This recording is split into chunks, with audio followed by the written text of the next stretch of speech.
All right. So looks like we got the people in that we got to get in here. So I will go ahead and get started. Anybody that trickles in does. So again, good afternoon, everybody, and welcome to welcome. So thank you for joining today's webinar, which is unlocking inclusivity and how the ERAF program can transform your business.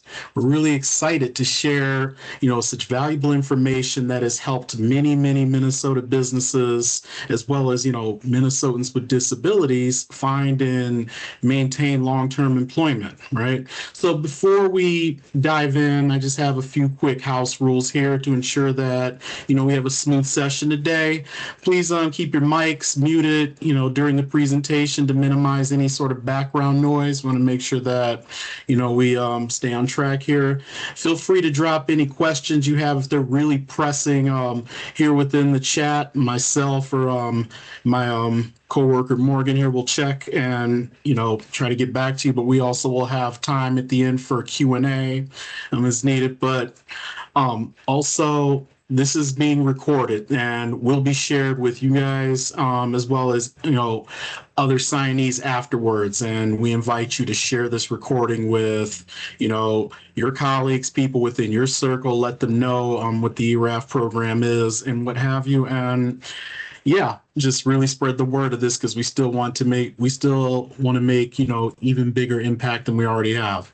So allow me to introduce myself. My name is Ray McCoy. I'm the program coordinator for the Employer Reasonable Accommodation Fund. And my role, falls under marketing outreach to inform employers and partners about the program, but I also provide technical assistance, such as helping employers implement reasonable accommodations, leveraging assistive technologies to create accessible workplaces for individuals with disabilities.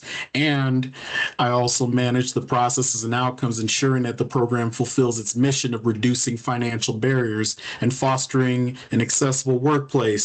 And now I'd like to briefly hand the mic over to my colleague, Morgan Barrett, who, you know, is the financial technician. So yeah, Morgan, take it away. Hi, my name is Morgan Barrett. I help support Ray with some of the outreach efforts, but mostly my role is on the back end with the invoicing and financial aspects. All right. Thank you very much. So with that being said, let's go ahead and dive right in. So recognizing that there was a need to, support accessible workplaces across the state of Minnesota, the legislature got together to approve, such a program back in 2023. After quite a bit of extensive study showing that, you know, workplaces, small to medium-sized workplaces wanted to do the right thing by providing, opportunities to people with disabilities. But, when it comes to that and accommodations, it can be quite expensive.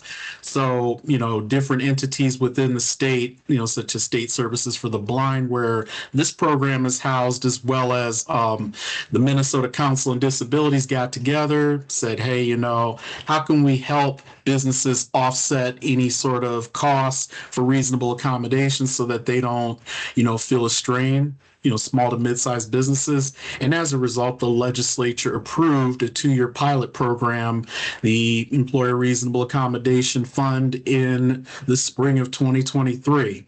The initial initiative it was a pilot program that ran from July 1st of 2023 through June 30th of 2025. But we have quite a bit of funding left over. And unlike, quite a few, state programs where they usually take the money back, they were like, hey, you could use this up until it's no more, right? And we got quite a bit. So as long as we have funding, pending if we don't get any more funding, which is what we're hoping, we're around to, help businesses like yourself. So as stated, this program is designed to address, the financial barriers that these businesses face when trying to provide necessary accommodations for employees and applicants with disabilities.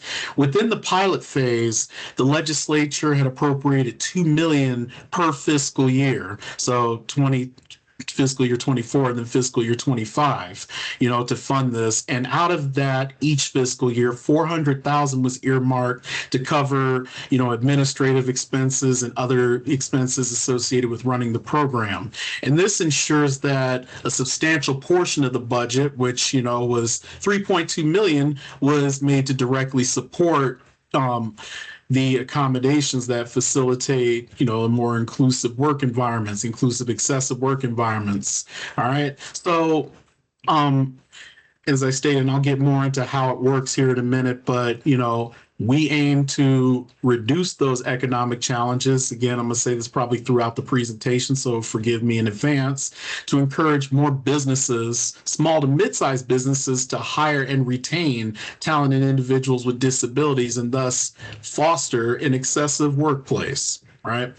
So that's that in a nutshell here. And while the pilot phase, which as you see here started on July 1st of 2023, we officially launched on September 1st of 2023, and I'll get more into that here down the line. But this is how the ERAF program works. It's designed to support employers, small to mid-sized employers, by creating accessible workplaces, and it's removing financial barriers. And how it works is if an employer has an applicant or employee with a disability, they could purchase necessary accommodations, and then they can apply for reimbursement through our website and our applications online. And if they are approved, they could be reimbursed those costs and be reimbursed of up to $30,000 a year. So one other thing I want to note too is that going back to that pilot phase, that as long as that expense is after July 1st of 2023, which is one of the pieces, it would be an eligible expense. Well, obviously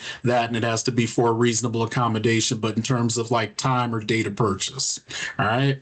But also, this program does not only ensure that, employees with disabilities have the tools and resources they need to succeed, but this also helps foster the more accessible, productive, and supportive workplace environment that, helps everyone thrive. So it's a win-win situation. Employees can perform their roles effectively.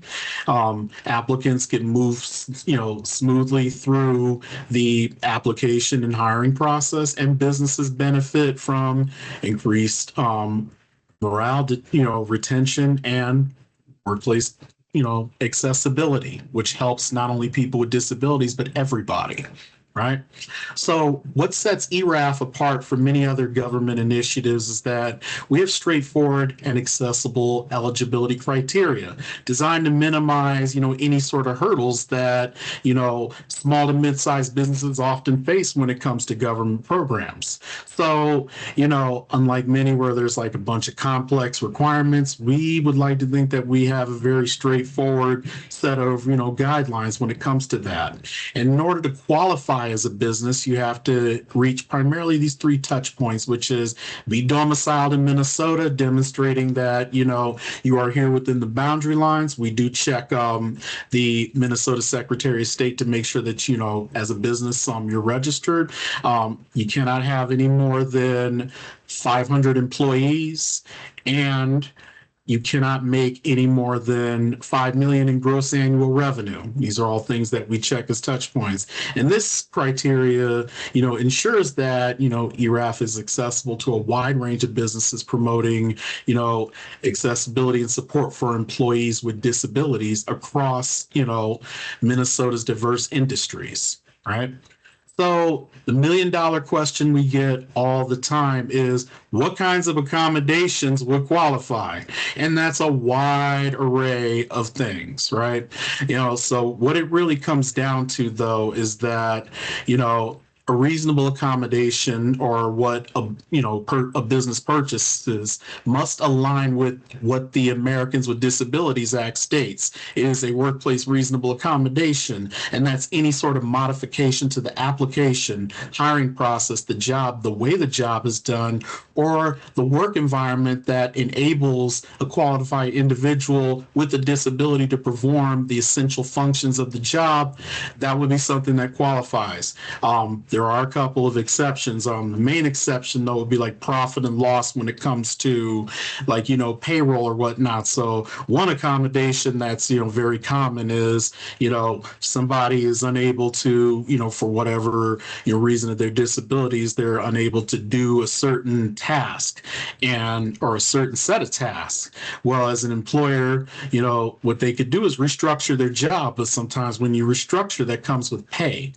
And therefore, let's say that there's a pay reduction. We have been asked this before, like, would ERAF be able to make up the difference? And unfortunately, we cannot, because it falls under those guidelines of profit and loss due to job restructuring. Right. But in addition to installing ramps and other physical modifications, which might include altering restrooms to ensure that they're accessible for any, employees in wheelchairs, or adapting elevators because, the employee needs to get to, certain areas of the building, with advancements in assistive technology, employers can even incorporate different sort of AI tools as reasonable accommodations. I mean, exciting, but at the same time scary, depending on how you look at it. So like, things such as like, AI personal assistance, which, is definitely something that's needed, like, chat GPT, could do things like, assist in drafting emails, reports, or other written materials, which are, could be, extremely helpful for individuals, with, ADHD, dyslexia, or, what have you, knowing this because I have, a couple of those disabilities myself, but also adjustable workstations, which are actually controlled by AI. So like, unlike traditional ergonomic workstations, these workstations automatically adjust to meet the user's ergonomic needs, enhancing comfort and supporting employees with, a physical disability, regardless of what that might be. Again, scary, but also exciting at the same time, depending on how you look at it. Right. So as mentioned, previously, that when it comes to reimbursement, an employer can receive up to $30,000 in reimbursements per fiscal year total. And this encompasses both one-time and ongoing reasonable accommodation expenses. We look here for submissions for one-time reasonable accommodation expenses. They have to, like, the purchase has to be at least $250. And that could be just one or a combination of one or more one-time reasonable accommodation expenses. However, let's say that, on the high end, for each individual one-time reasonable accommodation, we are only able to reimburse you up to $15,000. So I'll give you an example of this. Let's say that I'm an eligible employer. I hire somebody who's in a wheelchair and needs access to the building. And as a result, I install 2 wheelchair ramps, one in the front and one in the emergency exit. So the front ramp, let's say, will cost me $17,000, while the second one, the emergency exit, cost me $12,000. This is how the program would work. For that first ramp, I would only get back, I would be capped out at $15,000, while the second ramp would be fully reimbursed at the $12,000, thus leaving me with $3,000 remaining that I could claim, for reimbursement on other accommodations for either this individual or other individuals, employees or applicants throughout the remainder of the year. And, on the other hand, ongoing reasonable accommodations have no minimum or maximum requirements. So, in terms of how much you can spend. So going back to things like the Speechify, the Chat GPT, those things are $20. You make your first payment, and indicate that that's ongoing. And what you could do is, like, once you make that first payment and submit, then, we're able to reimburse you if obviously other factors fall into play. So going back to the scenario I had shared with this particular employee who, needed ramps. Let's say in addition to that, he also needed a sign language interpreter, right? And let's say that, this totals between now and the end of June, about $4,500. So what happens is I do another application saying, yep, I need, to get reimbursed for the $4,500 that I paid to do ongoing interpreting services. However, I would only receive that reimbursement for $3,000 because that's all I had left in terms of that, right? Everything else is good to go. But one thing to note is that, once the new fiscal year hits, so July 1st, as an employer, I would be eligible for another $30,000 for ongoing or one-time reasonable accommodation expenses because it resets every year. All right. So this scenario, I like to give people kind of an outline of like, what to do, like, in order to prepare for an application. It's always kind of good to, like have a mental picture of how to go from, first, second base, if you would.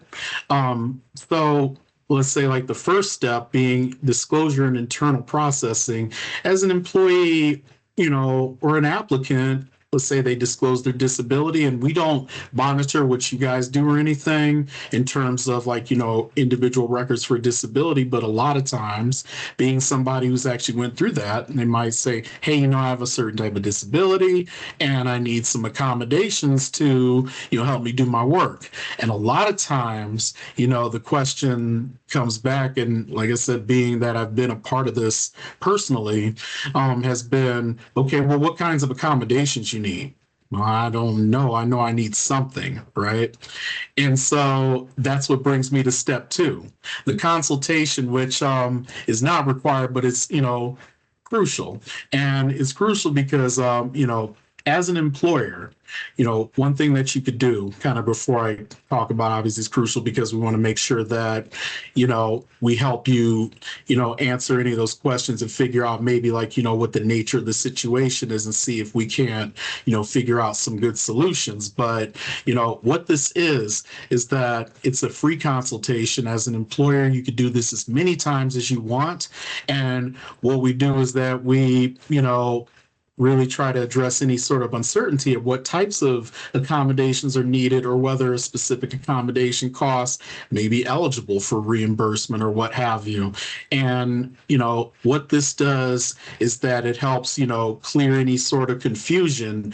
And we also want to make sure that as a program, that we're not just saying, hey, figure it out, throw on some money, because there's a lot of different things that, over the years, me and Morgan have learned and we're still learning, right? There's a lot of stuff out there. But what we want to do is that we want to make sure that, we're all on the same page in terms of, yep, we can go this route, do this, this, and this, and make sure that you are confident that you can move forward with your purchase. And we obviously don't want to, have you purchase something and then later on blindside you by saying, no, unfortunately, we can't, reimburse that, that's something that we want to avoid at all costs, right? So depending on how many times you need the consultation, next step would be to purchase the accommodations. And then step 4 would be to apply on our website. So this is a clear like picture of what happens usually when, going back to what we want to do, we want to make sure that this process is smooth, straightforward, and streamlined. And therefore, we ask for, just some simple things up front. So when you submit your application, you have to make sure that you have a proof of purchase to make sure that things go quickly. So, that purchase must contain specific information too. So it would be the purchase date, the amount spent, the description of the item, as well as proof that on the document that it's been paid for. If it meets those 4 criteria, then we're good to move on to the next step, which is where we'll review this. I usually take about 5 business days, and if I need any additional, stuff from you, usually, if you're a new applicant, I will usually email you and ask you for expenses like or a tax return to show like how much the gross annual revenue is of the organization. But as long as I have those things, we're good to go. So once the application, if it's approved, Morgan here will contact you and work with you to complete the substitute W-9 form, as well as, get you registered in our vendor database, which is Swift, to make sure that, you're getting that's how we reimburse people. So, and another thing, Morgan, I know that I don't know if I am speaking for you in saying this, but I'm just going to come on and say it that, she'll definitely guide you through each step with as much help as you need. Again, Morgan if I overstepped and said it something else that's probably out, like, not true, let me know. Nope, that's correct, Ray. All right. So once all that's taken care of, you're all set up. Um, Reimbursement processing will be 30 days, from the date of approval, or should I say sometime sooner, but it takes up to 30 days for us to send you the funds. And that's because going back to our main focus of this program, which is that we want to make sure that you don't hit any sort of financial barriers. So it's important to have that money back in your bank account, right? So moving on here, you know, while we want to provide this, critical support for employees or employers making reasonable accommodations for employees with disability, like any other program, there are some times where, you know, we are not able to do so because it goes against the guidelines. And here are some reasons why we may deny somebody. So, first and foremost, not a qualifying, reasonable accommodation under the ADA. So one thing that we've had is we've had an employer, this was early on when I started, who purchased a vehicle for an employee with a disability to commute, and I'm like, quite generous. But unfortunately, being that ADA does not cover general commuting transportation costs, that's something that would not, that was not eligible. However, when we denied them, and we always try to say, like, here's some alternatives, modifications such as installing hand controls for an employee, let's say that employee was in a wheelchair or whatnot, because they needed to run errands as part of their job using a company vehicle.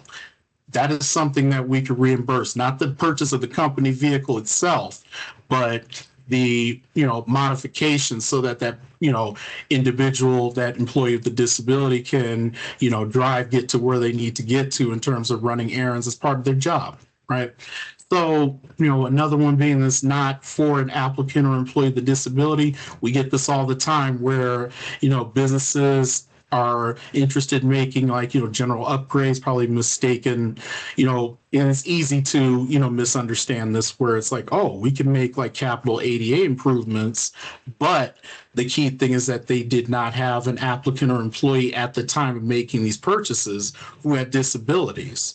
Again, while such preemptive modifications are beneficial, this doesn't qualify because when somebody makes a reasonable accommodation purchase, it has to be attached to an employee or an applicant at that time with the disability, right? And then finally, when it comes to things like missing or insufficient documentation, this one's a little bit, there's a gray area here because, a lot of times we understand that it might be we don't have, like, you may not have like your proof of purchase, and I'm really not encouraging people to submit a blank application. As a matter of fact, I highly discourage you to do that because, if you send us all your information with the application, the more you send, the sooner we can process and get you reimbursed, right? But let's say that after, something's insufficient or missing, or we need more information, we usually give you about 3 times, like I'll send like 3 emails saying, hey, we need this, follow up with you 3 times, as well as a call within a 2-month span. And if not, then we would have to close out your application. But at the same time, definitely doesn't mean that you can't reapply again in the future, right? Also, going back to what I was saying, about the, timeline when somebody has to have purchased a reasonable accommodation, and that has to be, post July 1st of 2023. We had this a couple of times when I first started, where, there were a couple of employees who, are employers who had purchased reasonable accommodations, but unfortunately it was right before that July 1st, 2023 date. One person, like, it was like a week before, I was like, oh man, you had to wait 1 week. Would have been good to go, right? But here's another, positive thing on that note. We're still getting out there. I mean, going to different events and stuff every day. And there's still businesses that have not heard of us, even after us being around for 2 years. So let's say that, a business had made a purchase for a reasonable accommodation last year, right? They, proved that with the paperwork, it was for an employer applicant with a disability. We could retroactively go back and reimburse that particular individual. And we could do this all the way back to July 1st to 2023, right? So, that's just another way we really want to ensure that we're helping as many people as we can, right? And regardless of why somebody's denied, as an employer, you have the right to appeal our denial decision within 30 days of receiving the letter. And this process allows, you as an employer to present any sort of additional information or clarify any sort of misunderstandings that might have influenced the initial decision, right? Because we want to make sure we're giving everybody as much of a chance as we can. So, again, to streamline this process, we require, as I said, the necessary documentation. The quicker we could get that in, obviously the quicker we could reimburse, right? We do not require extensive, documentation on things like the employee status in terms of proof of disability, name, address, all that stuff. We don't need that. That's something that, if we need some more information on why an accommodation is important, that's something that we would sit down if necessary and talk to you as an employer on one-on-one, or just like, make sure that we, have as much, information as we can, right? But like any, program, we do have to do quarterly audits. And any employers who have failed to meet the program's requirements might be required to return some, if not all, of the funding they have received. It's important to note that during the application process, though, in addition to us asking for those pieces, as an employer, they must confirm that they meet the criteria, which is, small to medium-sized business, because there's a question on there by marking yes, on the application. This serves as their certification, right? Also, one thing that's great about this program is that we're compatible with other, programs that your business or employees with disabilities might be participating in. So for example, let's say that you have an employee who's enrolled in the disability waiver program, the waiver caddy program. This won't affect you as an employer, your eligibility, because there might be some accommodations that employee might need that are not covered under that waiver program. Well, guess what? Now there's another pot of money through the ERAF program. You make a purchase, we can reimburse that.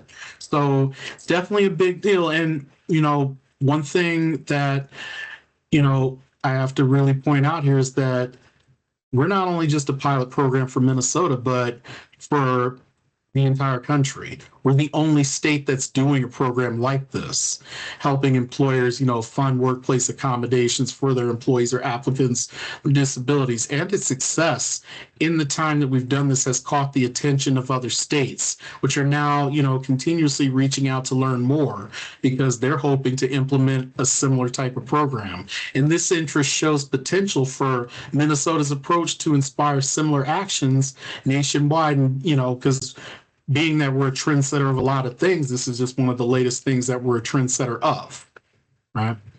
So going back to the consultation, I know this was kind of a big shift, but I like to stress, how important this is, and the fact that, again, it's no cost to you as an employer. And this support is designed to ensure that, you as an employer, understand and can effectively implement accommodations under the ADA.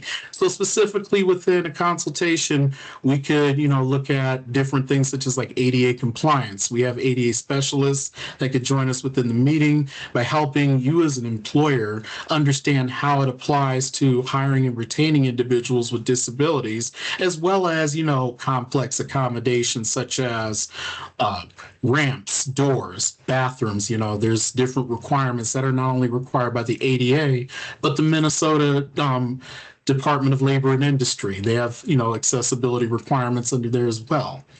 But also, again, consultation on accommodations, figuring out, what kinds of accommodations might be, beneficial to, for the particular scenario that's, happening right now, as well as, maybe where to find, purchase, or implement accommodations, that meet the specific needs of the individuals working for you have disabilities.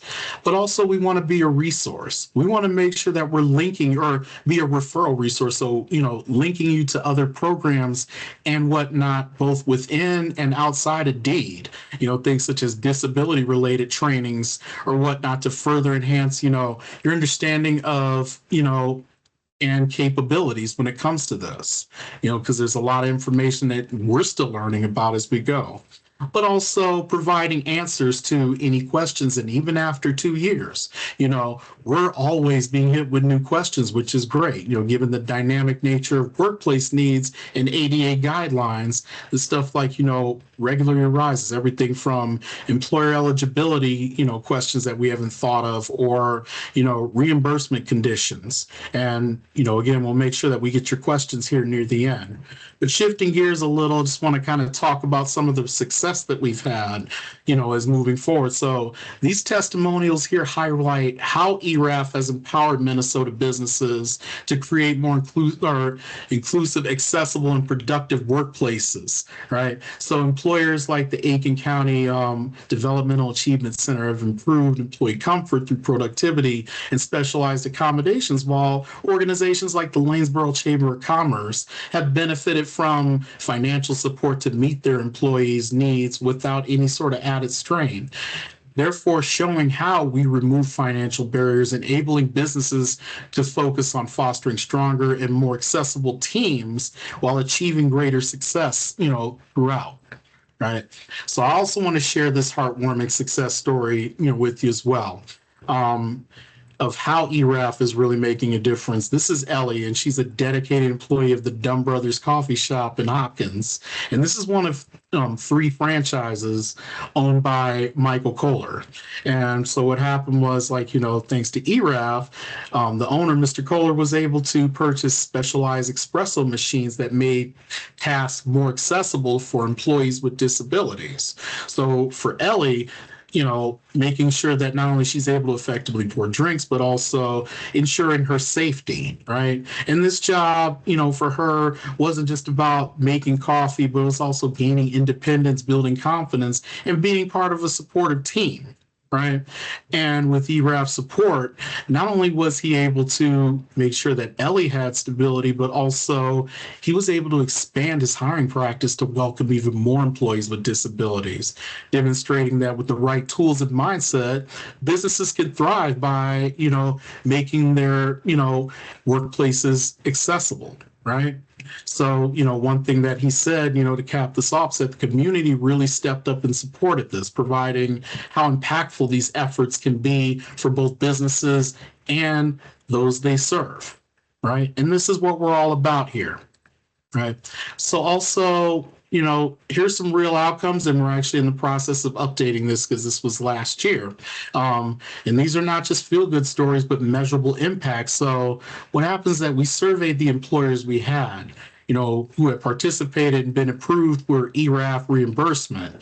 And we realized that, what kind of return on investment that they've gotten. So, the results were overwhelmingly positive, as you can see here. 83% said that it helped them retain an employee who might have otherwise left. That's huge, especially when you're talking about individuals with disabilities, right, who bring incredible value to the workplace. 94% reported better productivity after implementing reasonable accommodations, showing that, it's not just about compliance, but performance, and these things enhance their performance. 80% said, ERAF ultimately saved them money by reducing turnover, hiring, and training costs.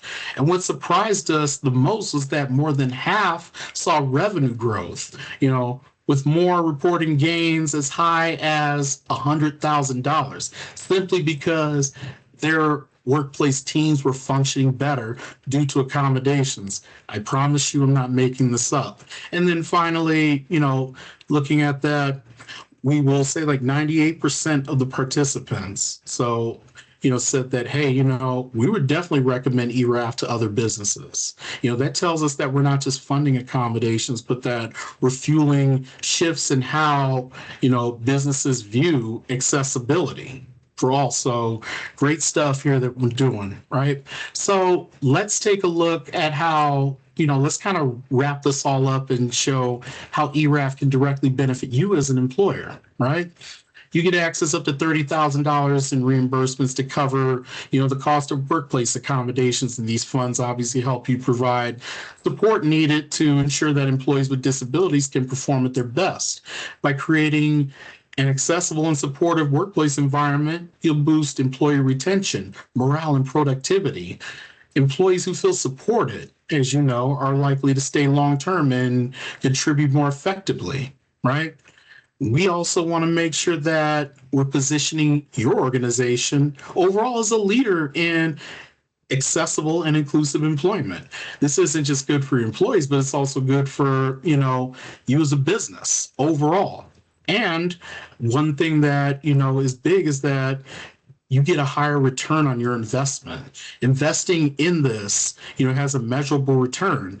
Businesses with accessible workplaces see improved employee performance, loyalty, and reduced turnover. And as you know, people with disabilities, usually by accounts of many studies, stay on the job longer than those without. So why not maximize their talent to make sure that, it's not only helping them, but helping you.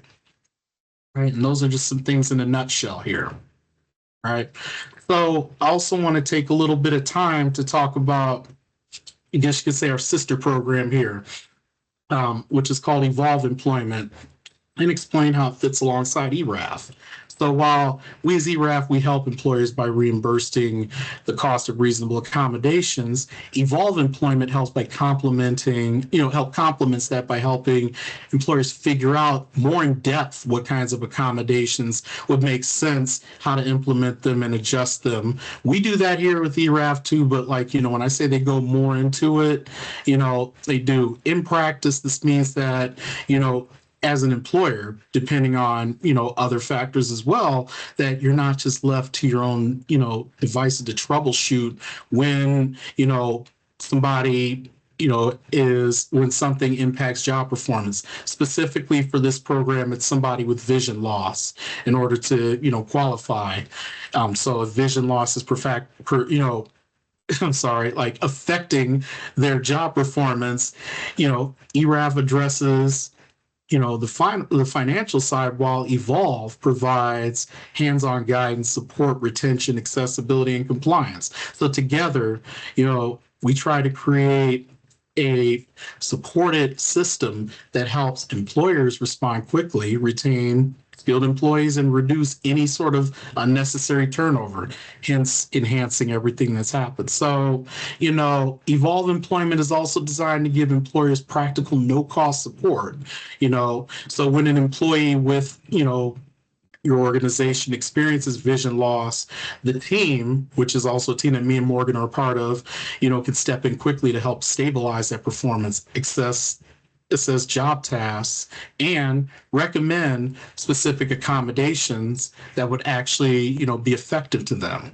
And we want to make sure that, we're supporting not only supervisors and HR, staff, but also employees as well by walking through accessibility questions, ADA considerations, and steps so that employers feel confident moving forward, right? So, as I said, if you have an employee, who's specifically experiencing vision loss or whatnot, you can use both, ERAF and Evolve Employment simultaneously. If it's a different disability, because ERAF covers all disabilities, we can still do some of the things that Evolve does, so we still do helping you, we still give you guidance on implementing reasonable accommodations and whatnot, not as much in depth as that, but we still do so. But we want to make sure overall with both programs that we're supporting employees and employers early so that, employers can prevent job loss altogether. And, in addition to that, let's say that, you got the accessible part, which is something that Evolve doesn't do.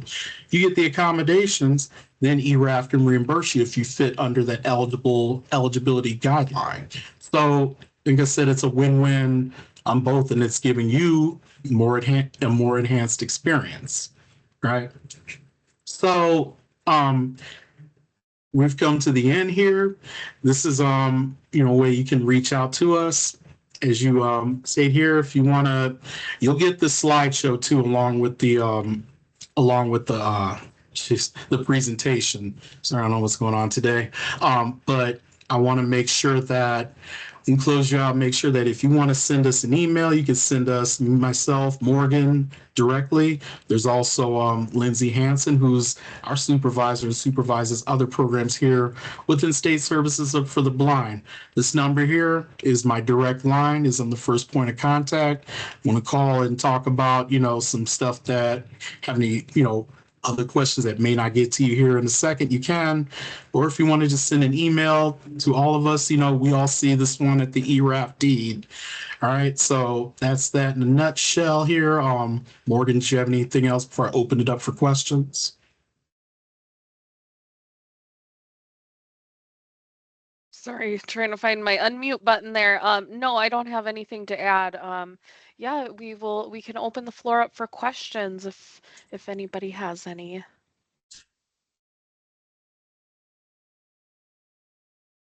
Ray, are people able to take themselves off mute?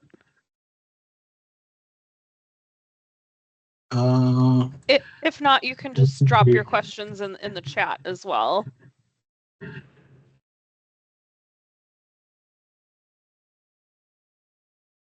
I don't know what's going on with the controls here, but yeah, definitely drop I your. have a question. Oh, Can you guys Yeah, hear go me? ahead. Yep. A lot of the talk was directed to employees. Does that apply to an employer, a startup employer who is disabled? And yeah, so let's say that you're a sole proprietor, right? You have your own Right, business. right. And so what you could do is that, let's say, and you had a disability where you needed accommodations to, register your business, as long as you fit within the guidelines of, the eligibility guidelines or whatnot, then yeah, you can definitely, take advantage of the ERAF program. Okay. Furthermore, my startup business is in the area of AI technology. Nice. And before I got hurt, um, I have a BS degree in computer science. And I used to be a computer programmer analyst. Um, if I need to do work now for my business, building a website, if I contract out, because obviously I can't do the work myself due to my limitations, does that qualify as? That would be kind of a gray area there. And that would be something that we would really have to discuss. Right. You know, again, we want to make sure that, what it is, that there's a fine line between general business expenses versus something that's a reasonable accommodation.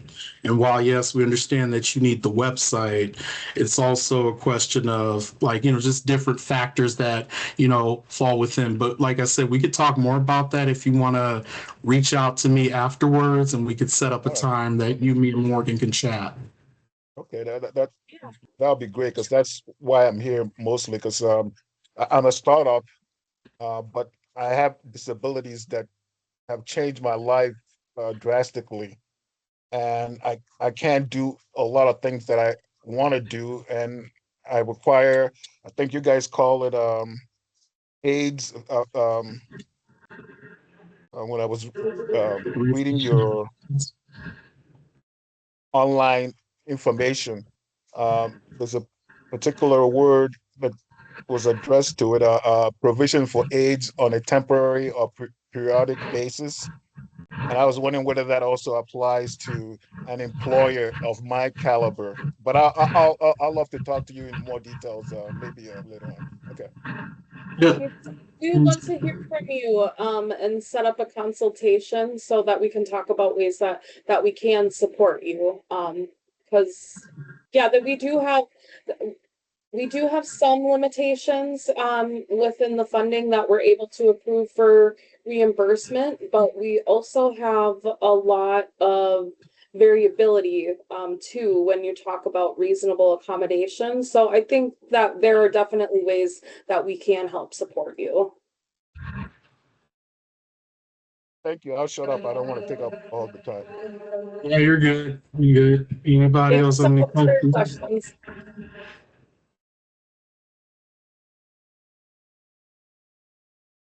Okay.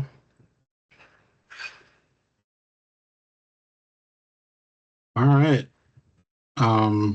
Well, if you think of anything else, like I said, we will make sure to get this out to you by, hoping next Monday at the latest, but we'll have this information, ways you can get in contact with us, the slideshow, as well as the recording itself. So, I encourage you guys to share this with your circles, let them know that, this program is available for small to mid-sized businesses.